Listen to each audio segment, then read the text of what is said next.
सब कर खूनावा एक ही रे होए।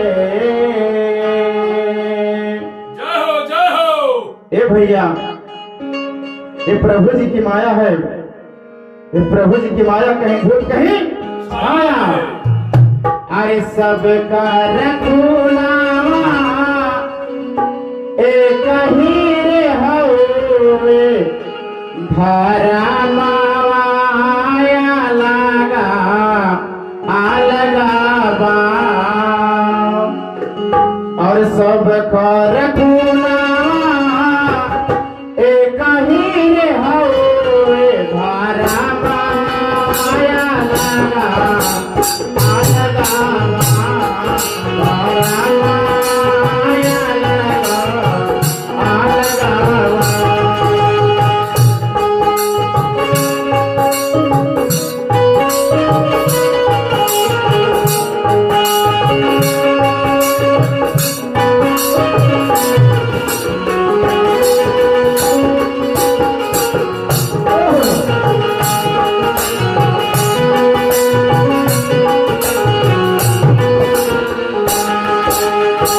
सब कर खूनावा एक ही होए। भैया हो शंकर फूले पीवा घर में जो है सो लगा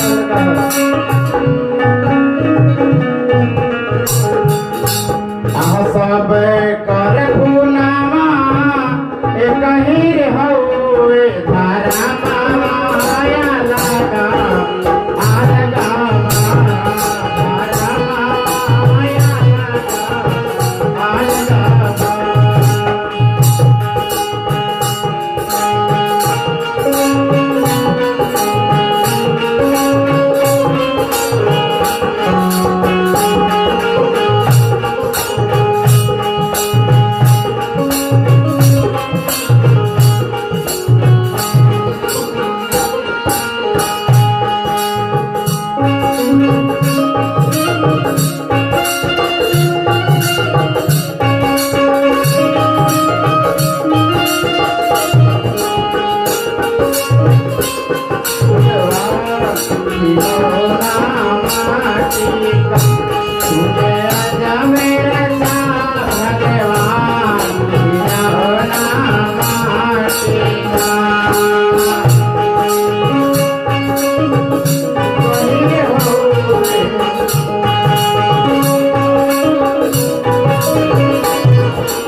सब लोग का विचार दिया लेकिन माई बाप का ना विचारी हो।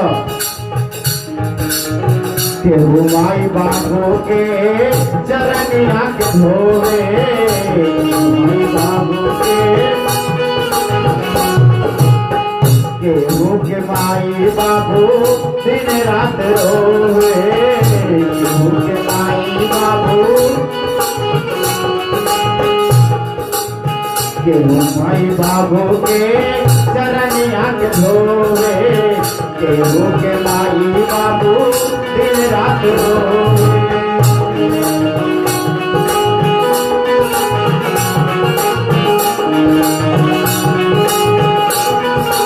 और कहाँ है भैया? अरे माई कर माता माई कर माता एक ही होए। लाला ना माया लगा अलगावा लाला ना माया लगा अलगावा।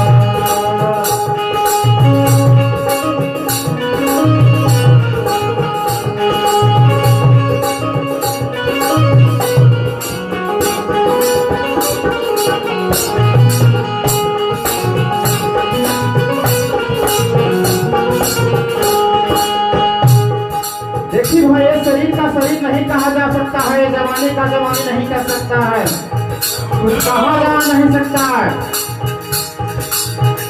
लड़कपन जवानी बुढ़ापा ये तो आना ही आना है प्रभु।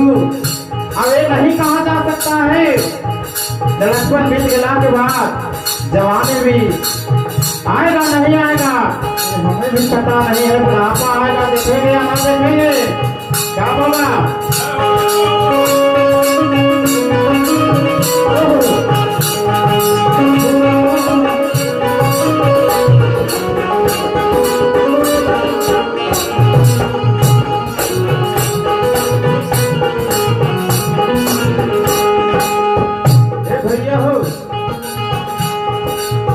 अरे बाटे जवानी ता करना गुमान हो, बाटे जवानी ता करना गुमान हो, संभल जाए के बाद एक ही ठिकान हो, संभल जाए के बाद बाटे जवानी ता करना गुमान हो, संभल जाए के बाद एक ही ठिकान हो।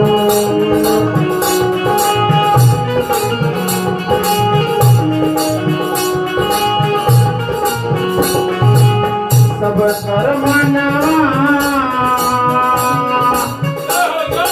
कहे हुए, सब कर्मना कहे हुए बिचारा लगा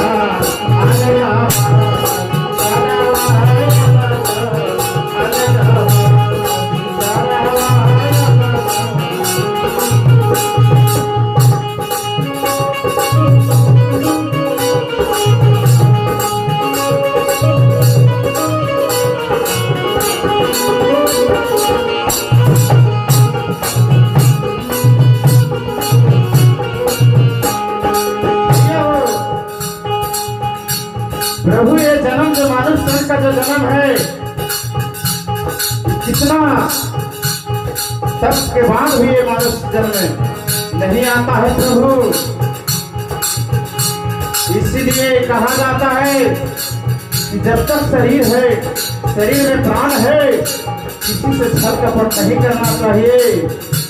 ये जन्म जो है बहुत हीरा जन्म है भैया, ये अनमोल रत्न है। इसे भक्ति भजन में लीन हो जाए तो अति उत्तम की बात है। अरे हीरा जन्म पौला सुंदरता न हो, हीरा जन्म पौला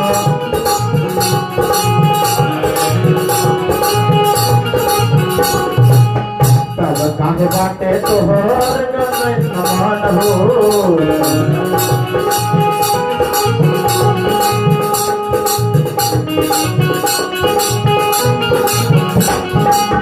हीरा जन्म पौला सुंदरता न हो, काहे घर बाटे मन हो।